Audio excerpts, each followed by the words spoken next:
Katusome mu butumwa bwiza bwanditswe na Yohana 17 ku murongo wa 12 ugeze ku murongo wa 21.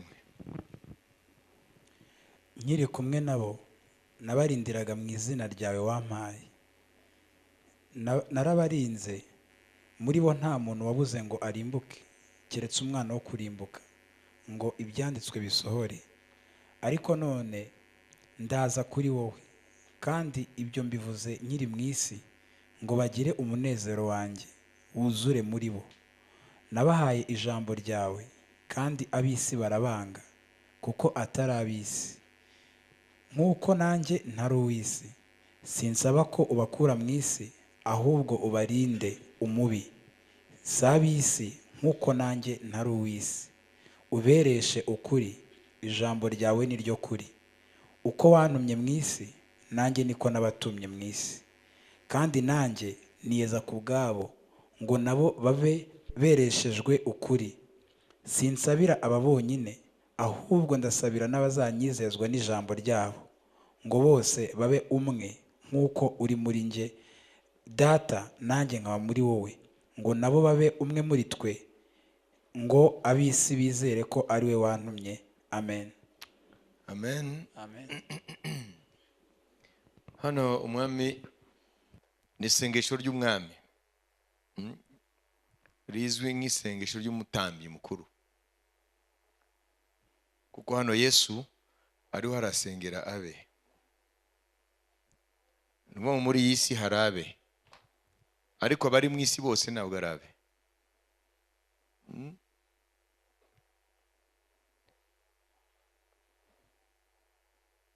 Kandi abe ntabwo ari kuvuga ngo nabari mu matorero gusa.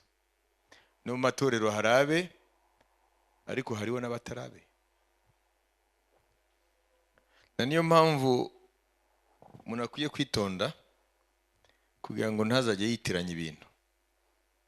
Abona umuntu wese ngo ari mu itorero ngo nawe ngo ni uwa Yesu. Kuko hano umwami yavuga abe aho babarebera. Aravuga ko yabahaye ijambo rye, yabahaye ijambo rye. Isi irabanga, kuko atari ab'isi nk'uko nanjye ntari uw'isi. Ari ku murongo wa 14. Cyane cyane aho niho turi buvugeho cyane. Subiramo aho hantu. Nabahaye ijambo ryawe, kandi ab'isi barabanga, kuko atari ab'isi nk'uko nanjye ntari uw'isi. Amen. Kuko isi yanga aba Yesu. Kubera iki? Umvise ko bituruka ku ijambo yabahaye.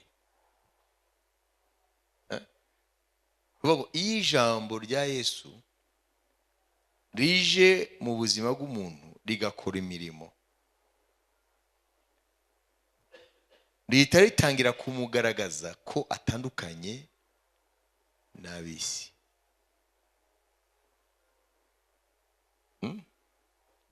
Nimba rero isi itubona ko tumeze nkayo, ntabwo turababa Yesu, turi mu idini. Kuko icyatumye isi ibanga nuko yabahaye ijambo rye. Nuvuga ngo ijambo rya Yesu ritandukanya abe hamwe n'abatarabe.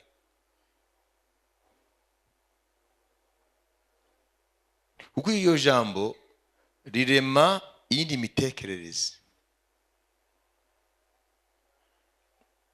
Ijambo rya Yesu rirema ukundi gutekereza. Ijambo rya Yesu rirema ukundi kureba ibintu. Ijambo rya Yesu rirema iyindi filozofi y'ubuzima.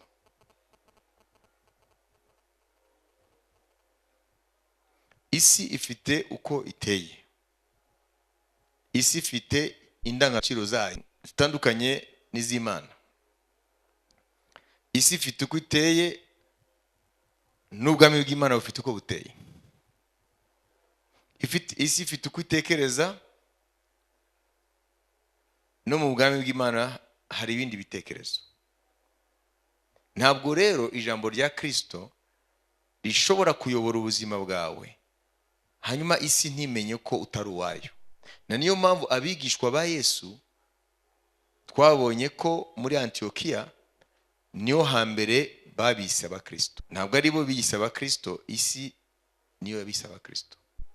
Umwami yabise abigishwa be, ntiyigeze abita abakristo, yabise abigishwa be. Kugira ngo rero Antiokiya babite abakristo nuko bababonyemo ibitandukanye nuko bo bari bameze. Ngo nabahaye ijambo ryawe, isi irabanga. Nkuko nanjye ntari uw'isi, ntabwo ari ibisi, nanjye ntabwo ndi uw'isi. Rero ijambo ry'Imana iyo turyizeye nk'ijambo ry'Imana, uko Pawulo yandikiye Abatesalonike ngo mwagize neza kwizera ijambo ry'Imana kuko niko riri koko, rikorera muri mwebwe abizera. Ijambo ry'Imana rero iyo riri mu muntu rimuha ukundi kureba ibintu, rimuha ukundi gutekereza, riremamo ubundi buzima. Ariko rero kibazo, ntabwo abantu bose buzuye mu matorero barakaba abakristo, ntabwo baraba abe, kuko ijambo ry'Imana ntabwo rikora mu mitima yabo. Baracyari bakamere, ntabwo bayoborwa n'ibitekerezo bya Kristo. Kuko iyo uyobowe n'ibitekerezo bya Kristo, isi ikumenya ko utari uwayo. Ese isi tuvuga ni iyi? Ni ukuvuga ngo isi ukuntu ibayeho, ukuntu igenda, ukuntu itekereza, iyoborwa n'umwanzi w'Imana.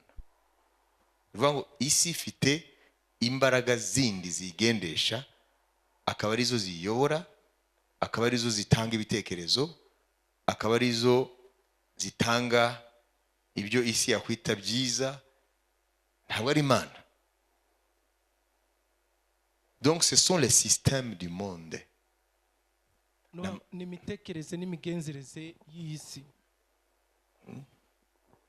Iyo birivuga ngo bana bato nimugakunda isi, niko Yohana yanditse, nimugakunda isi cyangwa ibiri muri yo, kuko ukunda isi ugukunda Data wa twese ntabwo kuba kuri muri we. Ce qui est dans le monde, c'est la convoitise des yeux, Ibiri mu isi ni irari ry'amaso, la convoitise de la chair irari ry'umubiri, et l'orgueil de la vie. n'ubwirabone bw'ubuzima bw'ubugingo. Birikavuga ngo ibyo ntago bituruka kuri Data wa twese. Comprenez?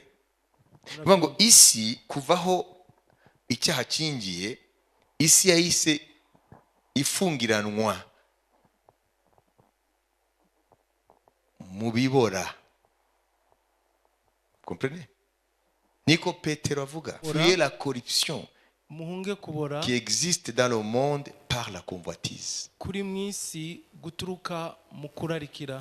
Donc la convoitise que Satan a menée Bango kurarikira Satani a déclenché le processus de corruption.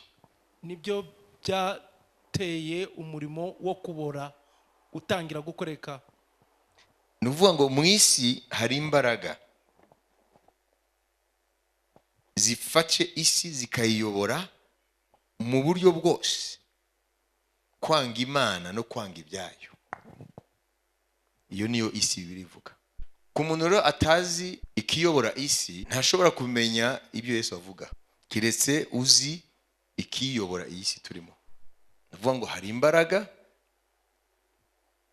amaso y'umubiri ntabwo azibona, ariko nizo ziri inyuma y'ibintu byose bikorwa muri iyi si. Izo mbaraga rero ni imbaraga za Satani, ni imbaraga z'umwanzi w'Imana. Yesu rero aravuga ko abe yabahaye ijambo rye, isi ihita ibanga. kubera ko ijambo rye ryaremye muri bo ukundi kubaho, ryaremye muri bo ukundi gutekereza, ryaremye muri bo ukundi kureba ibintu batari bafite mbere. Isi noneho bakayirebesha andi maso. Ijambo ry'Imana riduha amaso yandi, tukareba ibintu uko tutabibonaga mbere. Ibyo witaga byiza gutangira kubona ko waribeshye, nibyo wangaga kundi navuga iby'Imana gutangira kubona ko wari wibeshye. Niyo mpamvu abantu batarababigishwa ba Yesu bajya bibaza ko badashobora kubaho batari mu byo barimo. Nufate umuntu adashobora gutaha atanywa inzoga, azi yuko adashobora kubaho ibyo bihe bibi byo gusangira inzoga na bagenzi be bitabayeho. Nayo ntashobora kumva ko umuntu ashobora kubaho atanywa inzoga cyangwa akabaho atajya muri ibyo binezeza byabo, kubera ko niko isi imuyobora. Ariko iyo ijambo ry'Imana rije rikaduha ukundi kureba ibintu, rikaduha ubundi buzima, tuhita duhumuka, tugahita tubona ko bari abantu ari bo nabo twarimo kera ni ingorwa. Hakurya y'ibyo birata, ibyo batunze ni ingorwa. Niyo mpamvu Pawulo igihe bamuzanye imbere y'umwami Agripa bamushinja nyine abayuda, hanyuma Pawulo atangira kwiregura, atangira kuvuga iby'ubwami. Uriya mwami aravuga ngo ubwenge bwawe bwinshi bwatumye usara, kuko Pawulo yari umuntu afite ubwenge buhanitse. Ati ubwenge bwawe bwinshi bwatumye usara. Aravuga ati mwami Agripa, cyampa uretse wowe gusa n'abandi bose banyumva bazamere nkanjye keretse iyi minyururu. Urabona umuntu ari muri ya kondisiyo ya Pawulo ashobora kuvuga gute gutyo? Nuko Pawulo kuko yari afite ijambo rya Kristo yarebaga uriya mwami n'abandi bose batarababigishwa ba Yesu, badafite ijambo rya Yesu, ababona nk'ingorwa. Ikizakubwira ko ijambo rya Kristo ntabwo ari bose baryakiriye ngo rikore muri bo no mu matorero, ni ukubera ko nta mpinduka ubona mu bantu. Ni ukuvuga ngo isi hamwe n'abitwa ba Kristo, umurongo batandukanya uri flu, ntabwo ugaragara, ntabwo ugaragara. Abakristo barararikira iby'isi, abakristo barahemuka nk'ab'isi. Iyo mvuze abakristo mu byacyo simvuga abigishwa, ndavuga abiyitirirwa ko ari abakristo, abo bari mu matorero n'amadini. Ni ukuvuga ngo nta kintu na kimwe ijambo ry'Imana ryigeze rikora muri bo kugira ngo noneho isi ibange. Ntibange kubera yuko ari babi, ibange kubera yuko badasa nayo. Mu gihe rero isi itaratwanga, atari uko twakoze ibibi, itaratwanga ko tudasa nayo, turacyari kure yo kuba bigishwa. Ibi nibyo turabona hano ku murongo wa 14. Je leur ai donné ta parole. Nabahaye ijambo ryawe. Donc la parole de Dieu. ubw'ijambo ry'Imana. Le monde les a haïs. Kandi ab'isi barabanga. Mu gihe rero ab'isi batarakwanga kubera yuko udasa nabo, uracyari muri bo, uracyari kumwe nabo, ntabwo uri umwigishwa. Parce que tu ne les déranges pas. Kuko ntabwo bahungabanya. Bayumvise? Abantu benshi ntabwo baramenya Yesu cyamuzanye reka. Parce que agakiza k'ukuri ça dérange l'entourage. gahungabanya abazengurutse aho kari. Nabahaye ijambo ryawe isi, abisi barabanga. Ubona bavuze abisi, hano bavuze ngo et le monde les a haïs.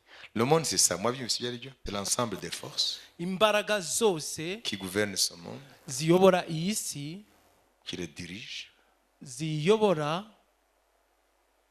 et qui le soumet à la volonté de Satan. zitegeka iyi si zikayipfukamisha munsi y'ubutware bwa Satani. Donc le monde a son train. Nuvuga ngo si ifite uko igenda, imigendere yayo. Rero abantu bari mu matorero, ariko iri jambo rya Kristo ntabwo riraza muri bo, noneho risimbure ibyo isi yabahaye. None batangire gutekerereza muri ryo, batangire kurebera ibintu no kubyevariwa muri ryo. Ntabwo benshi birabageraho.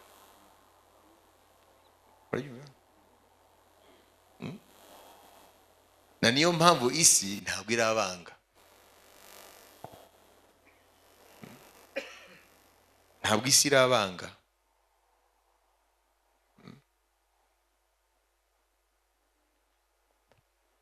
Mwumvise impamvu yabanze, nuko ijambo rya Kristo ryabahaye kutongera gusa nayo. Ijambo rya Kristo ryarabatandukanije na n'isi. Mais les mêmes choses qui se passent dans le monde, c'est ce qui se passe chez les chrétiens. Ibyo tubona bikoreka mu isi nibyo tubona bikoreka mu bakristo. Mais je ne dis pas ne pas boire de l'alcool, tout ça. Alors n'apagani batangwa inzoga, batangwa n'amatabi, murabyumva. Ntabwo ari ibyo, ntabwo ari ibyo tuvuga. Turavuga ukuntu wowe utekereza, ko twavuze ko isi ntabwo iyobowe n'imbaraga physique. Isi iyobowe n'ibitekerezo. Ngo hari ibitekerezo by'isi Satani asuka, hari n'ibitekerezo by'Imana bisukwa mu bigishwa ba Kristo. Hanyuma aravuga ngo ntabwo ngusaba ubakure mu isi, ariko barinde wa mubi. Vous voyez? Je ne te prie pas de les ôter du monde, mais de les préserver du mal. sinsaba ko ubakura mu isi, ahubwo ubarinda umubi. Amen. Ngo ntabwo umwami Yesu asaba data ngo akure abigishwa ba Yesu mu isi, kuko igihe cyo gutwara itorero ntikiragera. Itorero riracyafite akazi, umwami aracyubaka itorero, ariko ngo mu gihe impanda itaravuga ngo abe abavane mu isi, ngo Imana ngo ibarinde wa mubi. Il y a un lien entre le monde et le mal. Hari ahantu bihuriye hagati y'isi n'ikibi. Oui. Je ne te prie pas de les ôter du monde, Singusabye kubakura mu isi, mais de les préserver du mal. ahubwo ubarinde ikibi. En d'autres termes, de les préserver du diable. Mu yandi magambo ubarinde Satani. Donc, il y a une liaison, un lien entre le monde et le mal. Hari ihuriro rero hagati y'isi n'ikibi. Donc, le disciple vit dans cet environnement. Rero umwigishwa atuye aho hantu hameze uko. Le disciple vit dans cet environnement-là. Umwigishwa aba atuye aho hantu hameze uko nguko. Dans le monde, Mu isi dominé par le mal. iyobowe n'ikibi. C'est l'environnement où évolue le disciple. Aho rero niho umwigishwa aba. Alors, comment on peut vivre dans le monde dominé par le mal Ni gute umuntu yaba mu isi iyobowe n'ikibi et ne pas être du monde? ariko ntabe uw'isi? En d'autres termes, ne pas succomber au mal, être dominé par lui. Mu yandi magambo ntagwe mu kibi cyangwa ngo ategekwe nacyo. Donc, il ne veut pas nous ôter de là. Nuvuga ngo ntabwo ashaka kutuvana aho Avant que nous accomplissions ce pourquoi il nous a appelés. mbere yuko dusoza intego yatumye aduhamagara. Si bien murabyumva. Hein? C'est une équation d'un autre niveau. Ni umubare wo mu rundi rwego.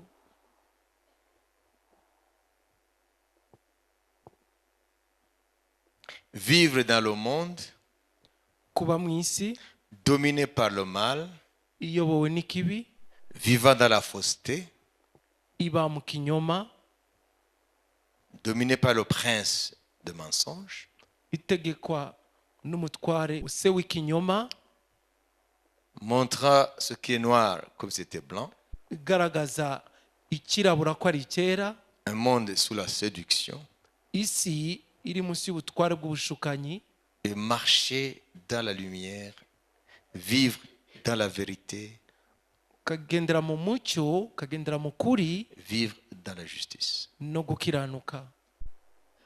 Ntabwo byoroshye. Niyo mpamvu mu cyimbo cy'abigishwa hahita havuka idini. Comprenez? Hahita havuka idini. Ngo abo wampaye narabarinze, mbarindira mu izina ryawe. Sibyo? Hanyuma arakomeza. Ubwo n'abigishwa be aravuga ngo nabahaye ijambo ryawe, isi irabanga kuko atarabisi ngo nanjye ntaroisi. Amen.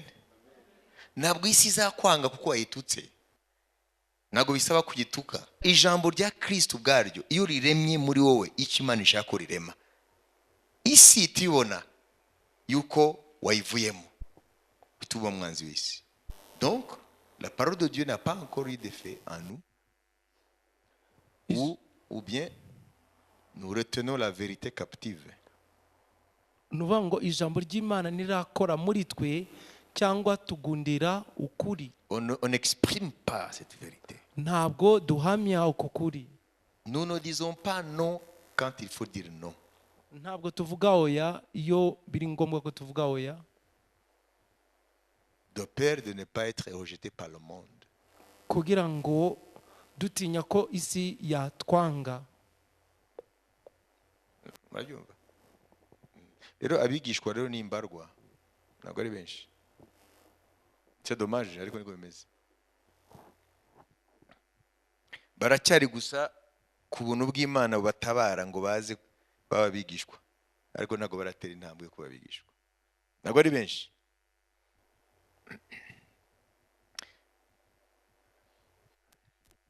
Singusaba ngo bavane mu isi ariko barinde mubi.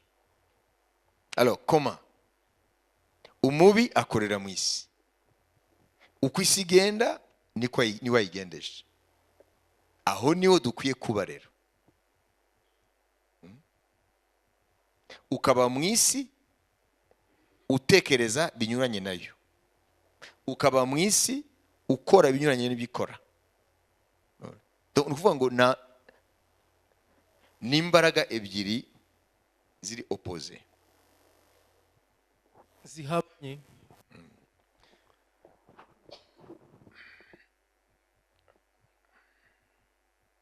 Ils ne sont pas du monde comme je ne suis pas du monde. 16. si ab'isi nk'uko nanjye ntari uw'isi.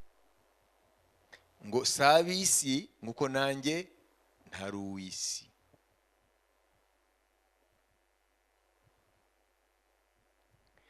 Alors tugeze mu ijambo twawe kuri bonne année, sanctification. C'est l'année de sanctification et service. N'umwanya wo kwezwa kubw'umurimo. Kuri 17. Iyo mushaka biri facile à retenir, Jean 17, 17. Ça c'est l'un des versets clés. Jean 17, 17, c'est facile. Sanctifiez-les par ta vérité, ta parole est la vérité. ubereshe ukuri ijambo ryawe ni ryo kuri. Amen. D'abord, sanctifier, nk'uko twabivuze kenshi, la sanctification, c'est la mise à part pour Dieu, pour son service. kwezwa ni ugushigwa ku ruhande kubw'Imana kubw'umurimo wayo. Mu Kiswahili baravuga ngo utakaso ni kujiweka wakfu kwa ajili ya ufalme. Kwezwa ni ukwishira ku ruhande kubw'impamvu y'ubwami. Kujiweka wakfu. Kwishira ku ruhande.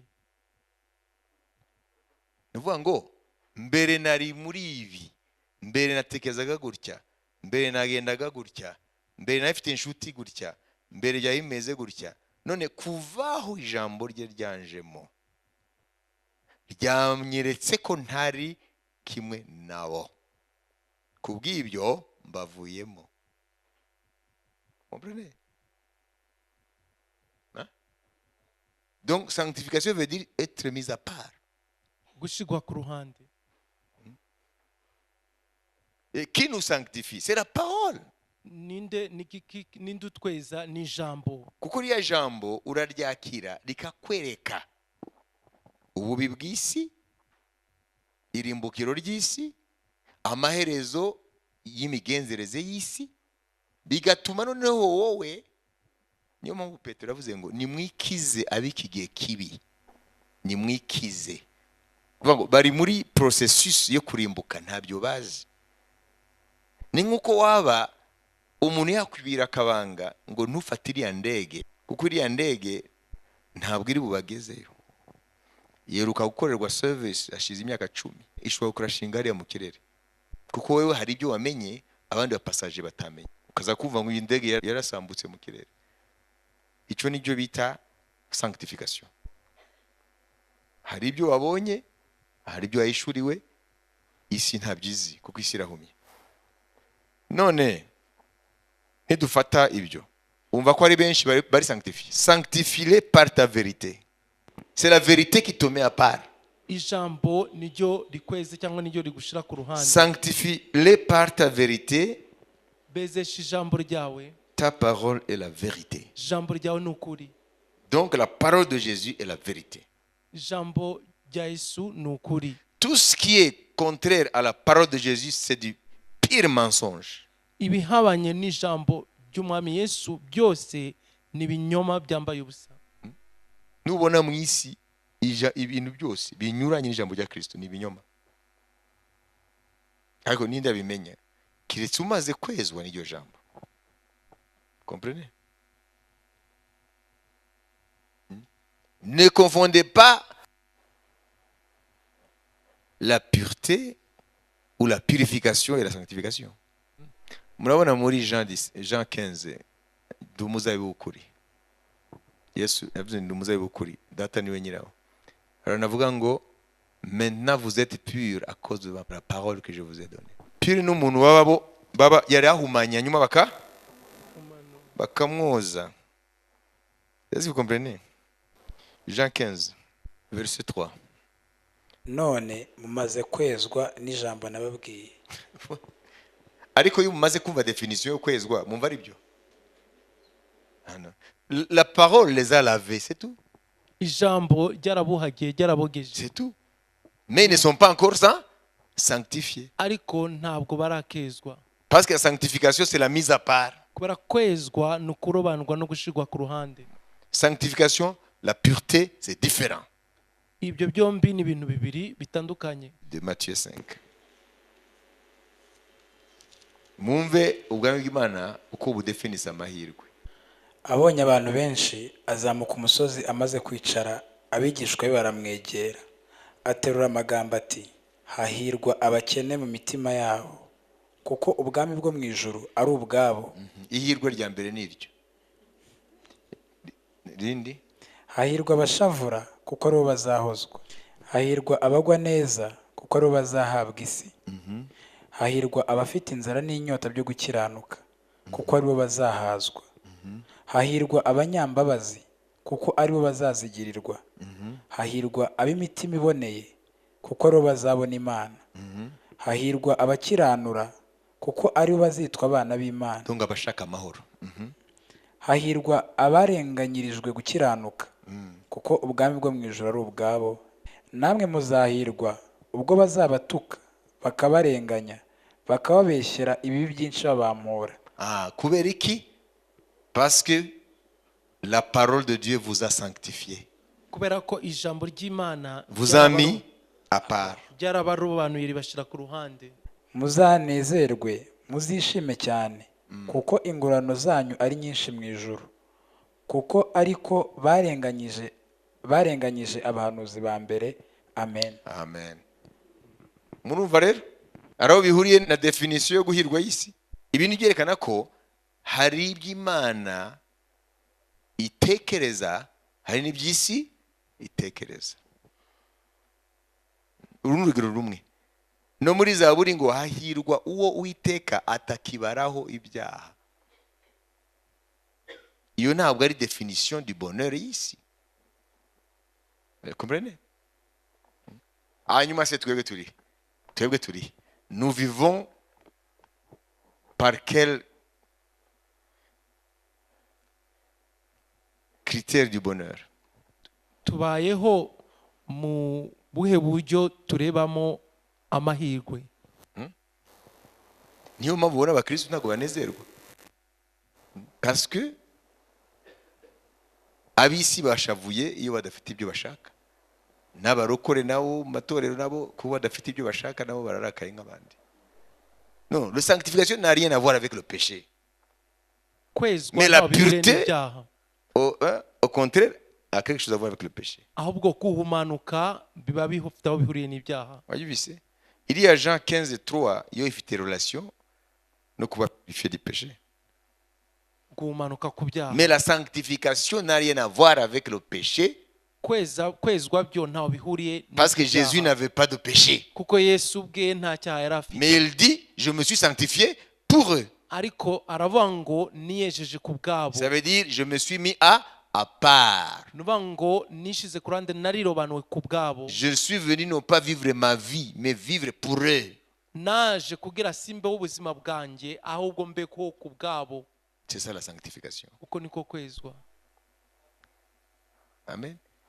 Ça veut dire que le chemin est encore long. Nuvuga ngo urugendo ruracyari rurerure. Nous ne sommes pas encore sanctifiés. Ntabwo turakezwa. D'après la définition, nous ne sommes pas encore sanctifiés. Dushingiye ku busobanuro ntabwo turakezwa. Nous vivons dans le monde, Turi mu isi selon les critères du monde, nk'uko isi dirigés par le train-train du monde, tukayobogwa n'imitekerereze y'isi, guidés par la pensée du monde, imitekerereze n'imigenzereze y'isi, les concepts du monde. uko isi ifata ibintu. Donc nous sommes loin de l'évangile. Turi kure rero y'ubutumwa bwiza. Ce n'est pas pour eux seulement. D'abord, et je me sanctifie moi-même pour eux. Kandi nanjye niyeza ku bwabo. Donc ils n'avaient pas besoin de se purifier parce qu'ils n'avaient pas de péché. Je me suis sanctifié pour eux. Ça veut dire que je me suis mis à part pour eux. Comprenez? Je me suis mis à part. Nariyejeje. Afin que eux aussi soient sanctifiés par la vérité. Ngo nabo babe bereshejwe ukuri. Pas être purifié par la vérité. Ça se fait dans un autre contexte. Par exemple, Jean 15:3. Guhumanuka ku byaha byo ni mu bundi buryo nk'uko twabisomye muri Yesu Yohana ngo 15:3. nishize ku ruhande ku bwabo kugira ngo nabo bashirwe ku ruhande n'ijambo. Comprenez? Ça veut dire, s'ils ne sont pas sanctifiés, si nous ne sommes pas mis à part par la parole en intégrant la vérité, Iyo tutejejwe mu gihe tubika ijambo muri twe, ça veut dire que nous ne sommes pas encore dans le disciple. nuvuga ngo ntabwo tuba turakaba abigishwa. Tel maître, tel disciple. Uko umwigisha ameze niko umwigishwa ari. Ce n'est pas pour eux seulement que je prie, Sinsabira aba bonyine, mais encore pour ceux qui croiront en moi. Ubwo ni twebwe rero. Ceux qui croiront en moi par leur parole. ahubwo ndasabira n'abazanyizezwa n'ijambo ryabo. Ni twebwe rero. Urumva? Mbere yari arabwira bariya yatoranije mu bigishwa bakaba intumwa, none ubu aravuga ngo n'abandi bose bazizera, ubwo ni twebwe, afin que tous soient un, ngo bose babe umwe comme toi Père tu es en moi comme je suis en toi, nk'uko uri muri jye data nanjye nkaba muri wowe, afin qu'eux aussi soient un en nous, ngo nabo babe umwe muri twe, pour que le monde croit que tu m'as envoyé, ngo ab'isi bizere ko ari we wantu. toi en moi. nawe muri jye. Vous comprenez? Niko aravuga. Ntago biraba rero kuri benshi. Ce n'est pas pour eux seulement que je prie. C'est 20. Hein? Sinsabira abo bonyine, Mais encore pour ceux qui croiront en moi par leur parole. C'est nous. ahubwo ndasabira n'abazanyizezwa n'ijambo ryabo, Afin que tous soient un. ngo bose babe umwe. Comment est-ce que tu peux être un avec les sanctifiés alors que toi tu n'es pas encore sanctifié? Ni gute waba umwe n'abejejwe wowe utejejwe? Selon la définition là de se mettre à part. Nk'uko twabyumvise muri ba busobanuro byo kurobanurwa no gushyirwa ku ruhande. Afin que tous soient un, comme toi, Père, tu es en moi, et comme je suis en toi. ngo bose babe umwe nk'uko uri muri jye data nanjye nkaba muri wowe, Afin que eux aussi soient un en nous, ngo nabo babe umwe muri twe, pour que le monde croit que tu m'as envoyé. ngo ab'isi bizere ko ari we wantumye. Et on continue. Je leur ai donné la gloire que tu m'as donnée, nanjye mbahaye ubwiza wampaye, afin qu'ils soient un comme nous sommes un. ngo babe umwe nk'uko natwe turi Vous umwe. voyez, l'unité dont Jésus parle, elle est différente de l'unité du monde. Dont le monde parle. Ubu bumwe bunyuranye n'ubwo isi ivuga.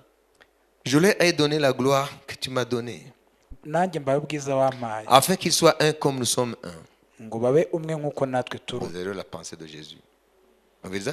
Moi en eux jyewe mbe muri bo, et toi en moi, nawe ube muri jye, afin qu'ils soient parfaitement un. ngo babe umwe rwose, Nous sommes parfaitement un. Et que le monde connaisse que tu m'as envoyé et que tu les as aimés comme tu m'as aimé. ngo ab'isi bamenye ko ari we wantumye ukabakunda nk'uko wankunze. Voyez? Moi en eux, Jye muri bo, toi en moi, nawe muri jye, afin que kugira ngo nous soyons parfaitement un. tube umwe koko, Parfaitement un. Qu'ils soient parfaitement un. kugira ngo babe umwe En koko. état, écoutez, en étant en eux, Mu kuba muri bo, parce que tu es en moi, kubera ko uri muri jye, alors l'unité parfaite s'accomplit en eux. ruvuga ngo ubumwe bushitse bwuzuye busohoza muri bo. Amen. Amen.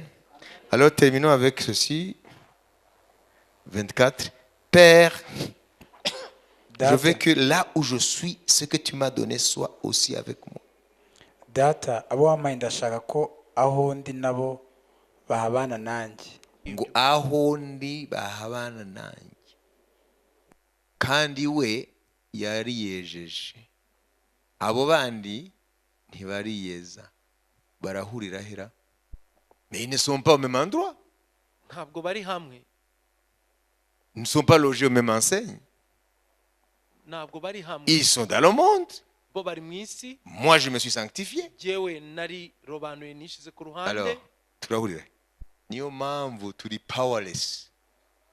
Nta mbaraga dufite, Turi powerless. nta mbaraga dufite. Imbere y'abadayimoni powerless.